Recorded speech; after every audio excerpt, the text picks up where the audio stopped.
అట్లాంటివి కూడా పెట్టారు.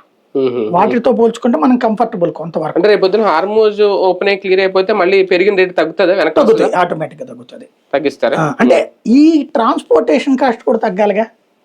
అంటే ఈ ఇన్సూరెన్స్ కాస్ట్లు ఇవన్నీ యుద్ధం కంప్లీట్ వైండప్ అయిపోతే కానీ అవ్వవు.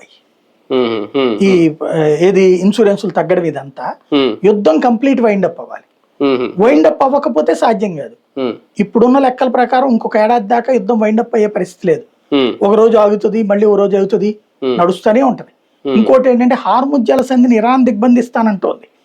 యుద్ధం ఆగిపోయినా హార్ముజ్ జలసంధి దగ్గర డబ్బులు కలెక్ట్ చేసుకుంటానంటోంది. అదే జరిగితే ప్రతి షిప్ మీద 20 కోట్లు అడుగుతుంది ఒక షిప్ కి. 2 కోట్లని మొదట్లో, తర్వాత 20 కోట్లు అంటుంది. ఇప్పుడు కనీసం 5 కోట్లు అది వసూలు చేసింది అనుకోండి, అదొక 5 కోట్లు ప్లస్ ఇన్సూరెన్స్, డబుల్ ఇన్సూరెన్స్, ఈ మొత్తం కలిపితే దోలు తీరిపోవట్లేదా? ట్రాన్స్పోర్టేషన్ కాస్ట్ పెరగట్లేదా? హార్ముజ్ జలసంధిని ఇరాన్ వదిలేసి ఆ యుద్ధం ఆగిపోయి ఇన్సూరెన్సులు తగ్గిపోతే అప్పుడు దారికి వస్తుంది. అప్పుడు దాకా ఇంతే, తప్పదు. కానీ ఒకటిసారి ఇందులో మన తెలుగు రాష్ట్రాలు లేదంటే ఆంధ్రప్రదేశ్ వీళ్ళ వేస్తున్న వ్యాట్ 4 రూపాయలు ఎంతో ఈ స్థిర వ్యాట్ వేస్తున్నారట, రోడ్ సెస్ అని చెప్పి 1 రూపాయి వేస్తున్నారట. ఇది ఒక రకంగా పెరగడం అనేది కూడా వీళ్ళకి ఒక అదనపు ఆదాయం. ఇది ఒక లెక్క ఉంది ఇందులో చూసుకుంటే, ఏడాదికి అక్షరాల